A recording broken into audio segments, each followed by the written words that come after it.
আসসালামু আলাইকুম বন্ধুরা, সবাই কেমন আছেন? আশা করি অনেক ভালো আছেন। আলহামদুলিল্লাহ, আমি অনেক ভালো আছি। এখন আমি আপনাদের সামনে একটি নতুন রেসিপি বানিয়ে দেখাবো, চিকেন দিয়ে সিঙ্গাড়া। সিঙ্গাড়া বানানোর জন্য আমি এখানে ময়দা নিয়েছি, পরিমাণ মতো লবণ দিয়ে দিলাম। এবারে তেল দিয়ে দিব 1 টেবিল চামচ। এবারে আমি সবগুলো ভালোভাবে মেখে নেব। দেখুন বন্ধুরা, আমার আটাটা একদম দলা পেকে গেছে। এইভাবে হলে বুঝবেন যে আটা একদম রেডি হয়ে গেছে। এখন আমি নর্মাল টেম্পারেচারের পানি অল্প অল্প করে দিয়ে একটা শক্ত খামির তৈরি করে নিব, কারণ স্বাভাবিক পরোটার চাইতে এটা একটু শক্ত হবে। আমি শক্ত একটা খামির তৈরি করব। দেখুন বন্ধুরা, শক্ত একটা খামির আমি তৈরি করে নিয়েছি। এটা এখন আমি ঢেকে 20 মিনিট রেস্টে রেখে দেব এবং আমি চিকেন রান্নার কাজে চলে যাব। এখন সেটা আপনাদের দেখাচ্ছে। আপনাদের হাতে যদি বেশি সময় থাকে সেক্ষেত্রে আটাটা আরও বেশিক্ষণ রেস্টে রাখলে বেশি ভালো হবে।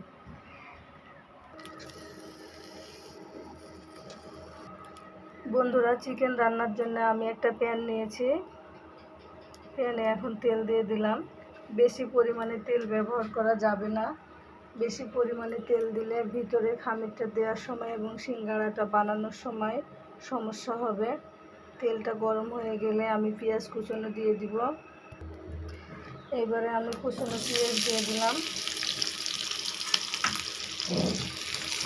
পেঁয়াজটা হালকা ভাজা ভাজা করে নিব।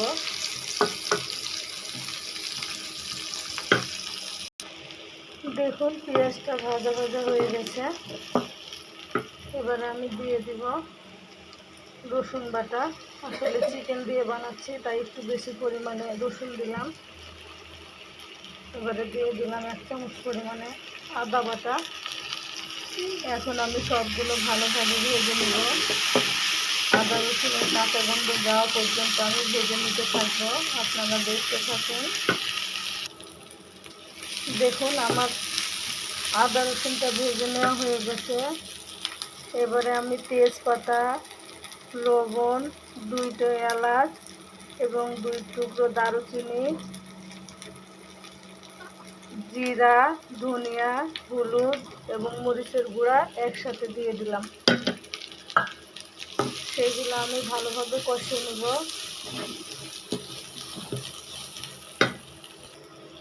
একদম সামান্য পরিমাণে পানি দিব। এবারে দেখুন আমার মশলাটা কষানো হয়ে গেছে। এবারে আমি চিকেনগুলো দিয়ে দিলাম।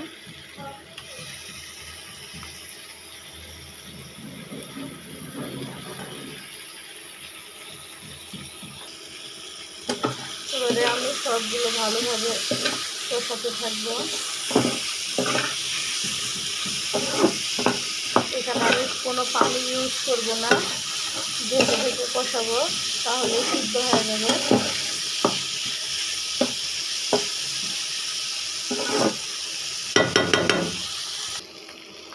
এই পর্যায়ে দেখুন মাংসটা সিদ্ধ হয়ে গেছে। এবারে আমি একটা বড় সাইজের আলু ম্যাশ করে নিয়েছি, একসাথে মিক্স করে দেব। এটা মিক্স করে আমি আরও 5 মিনিট ভেজে নেব।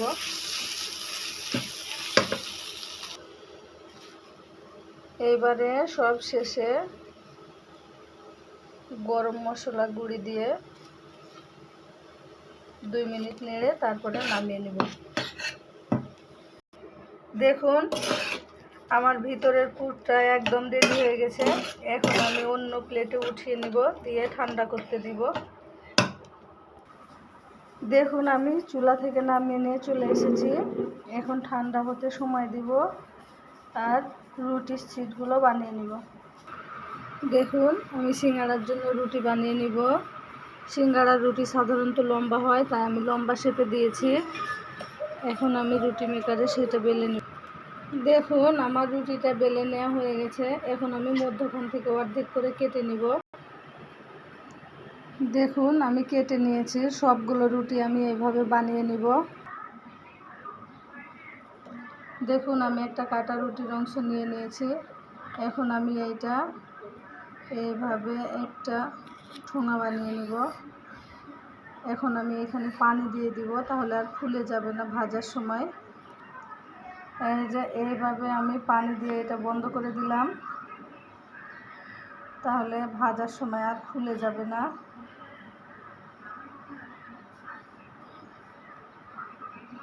এভাবে লাগিয়ে নিলাম। এর ভিতরে এবার খামিরটা দিয়ে দিলাম।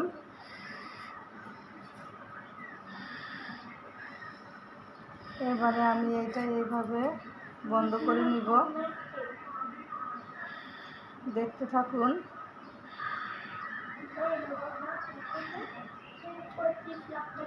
এবার এই পাশটা আমি এইখানে নিয়ে চলে যাব। ভালোভাবে এইভাবে চেপে চেপে আটকায় দেব। এই দেখুন আমার সিঙ্গাড়া একদম রেডি। বাকিগুলো আমি এইভাবে বানিয়ে নেব। দেখুন আমি সিঙ্গাড়া বানিয়ে নিয়ে চলে এসেছি এবং কড়াইয়ে তেল বসিয়ে দিয়েছি। তেলটা হালকা গরম হয়ে গেছে। এবারে আমি সিঙ্গাড়াগুলো দিয়ে দিব।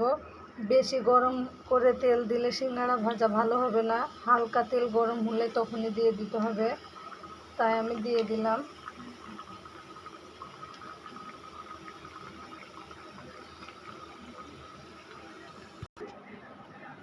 দেখুন বন্ধুরা আমি সিঙ্গাড়া ভেজে নিয়ে চলে এসেছি।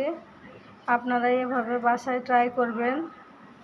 মেন কথা হচ্ছে ভিতরের যে পুরটা আপনি বানাবেন সেটা পানি ছাড়া ভেজে নেওয়ার চেষ্টা করবেন, তাহলে অনেক ভালো হবে। দেখুন আমার একটাও ফেটে যায় নাই, অনেক সুন্দর হয়েছে।